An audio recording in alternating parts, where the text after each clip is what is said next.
Fair use disclaimer. Under Section 107 of the Copyright Act of 1976, allowance is made for fair use for the purposes such as criticism, comments, news, reporting, teaching, scholarship and research. Fair use is use permitted by copyright statute that might otherwise be infringing.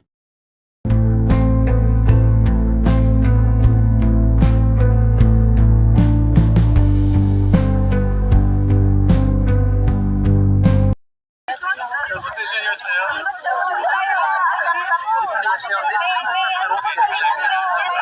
Okay. Well, good afternoon. Thank you. As we speak, the Vice President, Sara Duterte, is going to meet for the first time her father. She has not had the occasion, and neither have I had the occasion to meet with the President. Only Executive Secretary Medeldea, who accompanied him on the plane here, has had the opportunity to meet him this morning for less than an hour. I'm a bit disappointed at the practices of the ICC that has delayed the visit of a family member to an accused. We look up to the ICC as a model for international justice, and the fact that it has taken 2 days for a family member to see the accused, I think does not speak well of the practices of the court. We condemn it. Why does it take 2 days for a family member to visit an accused? That's unacceptable. Yes. Secondly, we are very much disappointed that the court did not address the issue of kidnapping as a means to divest the court of jurisdiction.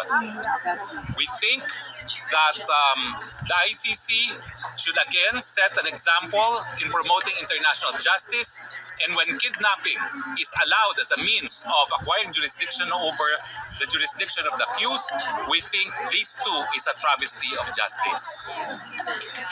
We believe that at the earliest instance, the court should rule on the legality of kidnapping as a means of acquiring jurisdiction, and we cite the case of Ibrahim versus Minister, a decision of the Constitutional Court of South Africa, that the illegality of the arrest should divest courts of its jurisdiction.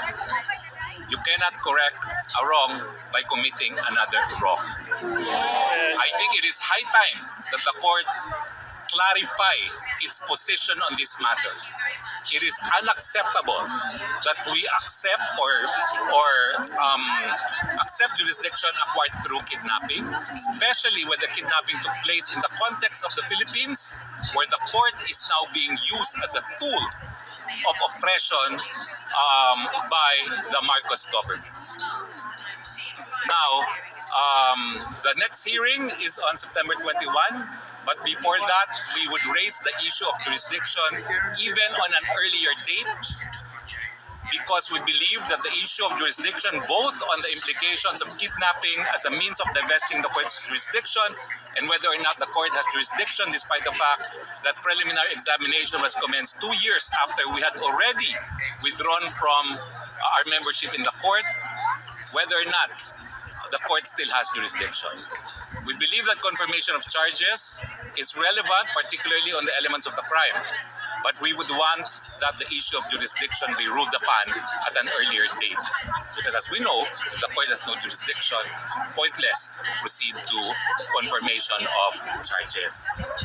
Now, again, as I said, it's only the first time that the Vice President is able to meet with the father. They are meeting now. And we are hoping that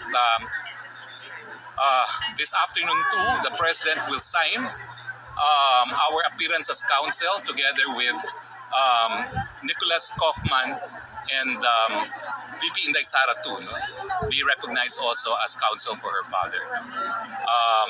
And we hope that with the recognition that we have representation of the President, we would then have more access to the President than we had for the past 48 hours. But I reiterate, this is unheard of, even in a country like the Philippines, where family members, a family member, a daughter no less, was not allowed access to her father. This is a very sad day for international justice. Very sad day.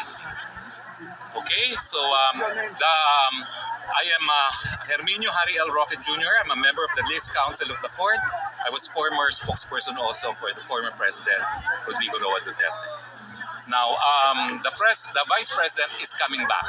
Yes. I do not know what time because I said the priority is for you to meet with your father. Okay? So she has committed to return. I do not know until what time visiting hours are, but she said she will aim to be here again at 5 o'clock. So, Yeah, we will wait. yeah, so I decided in fact to separate from her because she could not actually in conscience leave you out here in the cold, not knowing what to expect. No? So as you saw, she made me stay behind so I can express our gratitude to all those expressing their support to the President. Siyempre po, no, nakita nyo naman na talagang may edad na ang Presidente ngayon at mukhang mahina na. No? Ang ninanais namin, ma-decision na i-issue ng restriction sa malayo.